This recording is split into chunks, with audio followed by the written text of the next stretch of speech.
fillimisht në njën më të madhe, i shtojmë bananet. Sa më të pjekura që t'janë bananet, aq më i mirë del edhe rezultati i këtij keku. Unë në total do të shtoj 4 banane, pasi bananet që unë po i përdor janë pak më të vogla. Vazhdojmë që t'i shtojmë vezët. Në total do të shtojmë 3 vezë. 3 vezë të plota.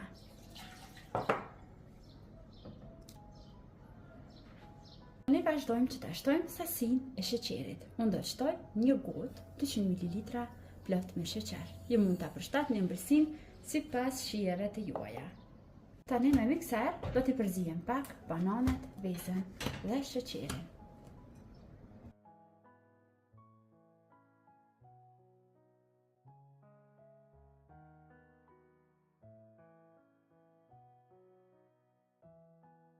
Si kemi përzier mirë, vazhdojmë që ta shtojmë qumshtin. Edhe qumshtin do ta shtojmë në të njëjtën sasi, 1 gotë 200 ml.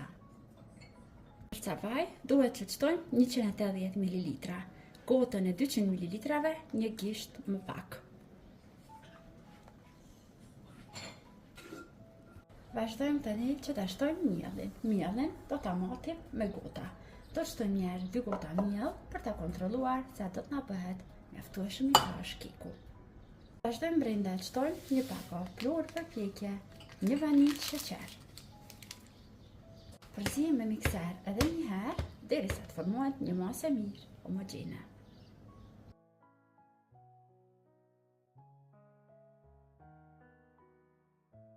Dhe kjo është tendencia e kekut që po e kërkojmë. Nëse nuk ju bëhet kaq e trashtë, lirisht mund të shtoni edhe 2 deri në 3 lugë gjella miell më tepër. Marrim një kallëp ku zakonisht pjekim ëmbëlsirat dhe që të na dalë më lehtë ëmbëlsira nga kallëpi, unë poshtë e lyej gjithmonë me gjalp ose me margarinë.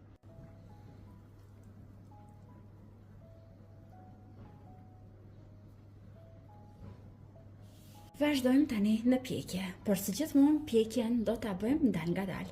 Pasi këto lloje të tepsive janë më të thella, pjekja bëhet më ngadal dhe më gjatë. Unë zakonisht i pjek në furrë të parangrohur mirë në 220 gradë, por në momentin kur e fus kekun brenda, e ndaloj zjarrin në 180 gradë dhe në temperaturë të njëjtë do ta pjekim diku parafërsisht 40 deri në 45 minuta. Ëmbëlsira është pjekur dhe për ta lakuar më mirë, unë sa është vale nxehtë, e rrotulloj kështu në pjatën ku do ta shërbej dhe pres diku 2-3 minuta ta avullohet mirë që të mund të largohet më mirë.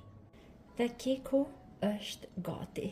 Është aq i butë dhe aq i shijshëm.